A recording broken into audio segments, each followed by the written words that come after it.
Today we are going to demonstrate how to clean a clogged DCM pump on a BD LSRII and LSR Fortessa.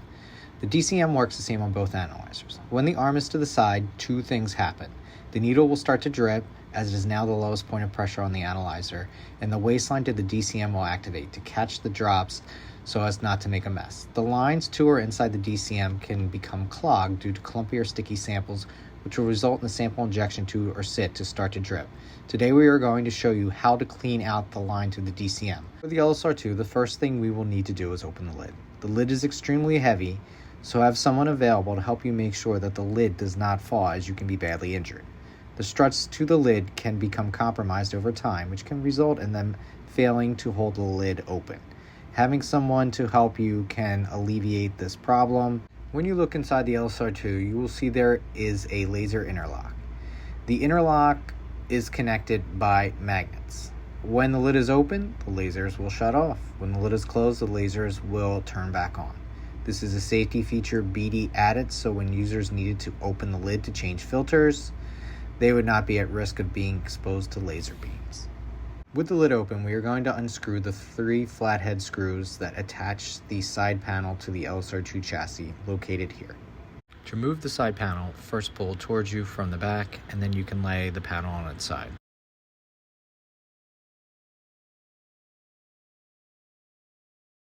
Now the inside components to the LSR are exposed. This is the pneumatic assembly.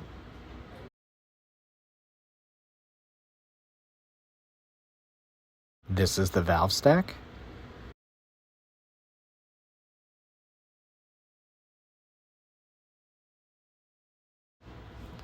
And in the back, this is where the DCM pump is located.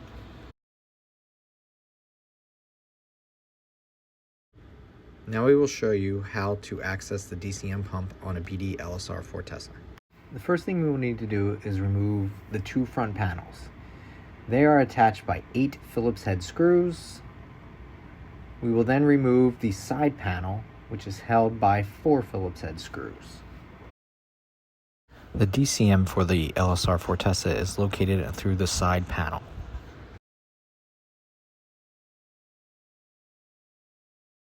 This is the syringe that I use to clean out the DCM pump. It is a standard 20 ml syringe with a piece of 1/8 tubing pushed into the top of it. I then attached a 1/8 to 1/16 fitting to the 1H tubing. Finally, I have a piece of DCM tubing. You can use any kind of 1/16 tubing, but I find the DCM tubing works best.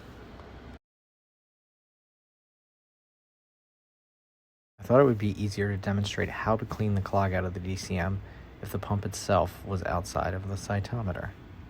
How the DCM works is you have your flow cell, and when the arm is moved to the side, the pump will activate and start to pull drops through the tubing by the rollers on the pump and then out through the waist. If the DCM is dripping, we want to first make sure the clog is not in the flow cell area. We are going to detach the tubing from the port tube fitting. Once detached, we are going to attach our syringe to the tubing that is connected to the flow cell. With the syringe connected, we are going to move the arm to the side and remove the tube. We are then going to put paper towels under the sample injection tube and put the arm back into the run position.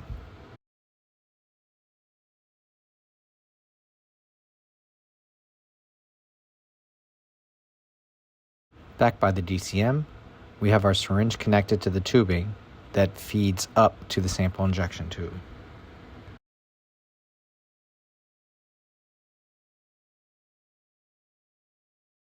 We are going to push the liquid through the tubing so it comes out the sample injection tube on the paper towels. If the clog is in the sample injection tube area, it will be pushed out via this process. With the flow cell area cleared out, we want to disconnect the syringe from the tubing to the flow cell. What we need to do is take a 3/32 Allen wrench key, and we're going to remove the left side screw holding the roller clamps. This way we can take the screw out, and then we're going to loosen the right side so that we can flip the roller clamp up. Next, we will loosen the clear tubing clamp by unscrewing the pin. You can either loosen it a little, which is what I like to do, or take it completely off. It is removable.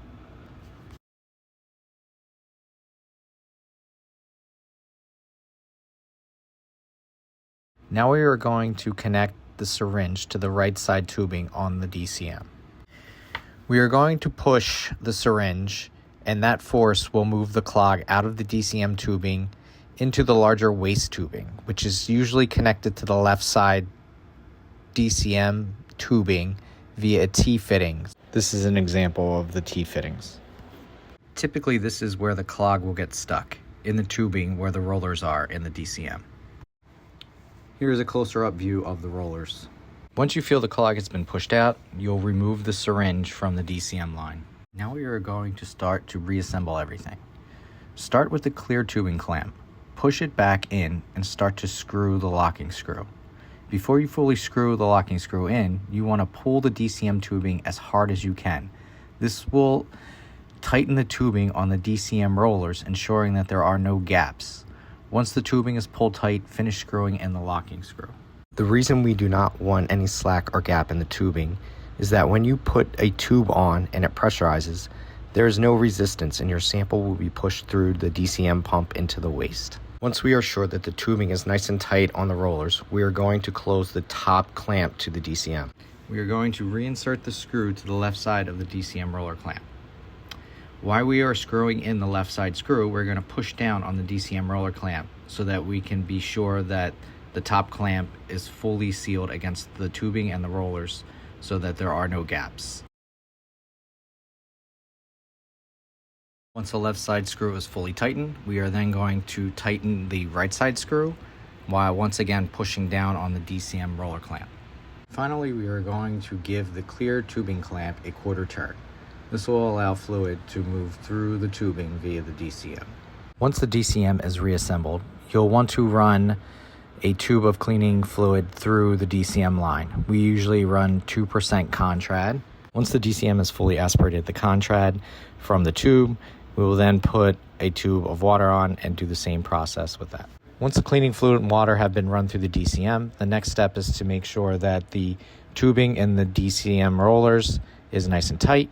We are going to put the machine in run, and then we are going to pull the arm back and forth into the run position and DCM position over and over until we are satisfied that there are no gaps in the line. To reassemble the outside panel on the LSR2, first we line up and push the side panel back into place. Now with the side panel in place, we'll need to secure it with the 3 screws that are on the chassis of the LSR2.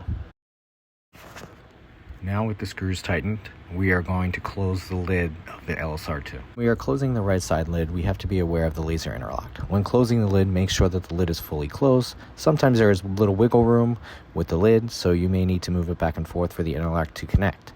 I put on beads to make sure that the interlock is engaged. I can see beads, so the interlock is engaged. For the Fortessa, you will attach the front panels with the 8 screws. The side panel is a rectangle, so look for the arrow to show you which way is the top. Use the 4 embedded screws in the side panel to attach it back to the chassis of the Fortessa. With all the panels and lids back in place, you have now completed the process of declogging the DCM line. Thank you for watching.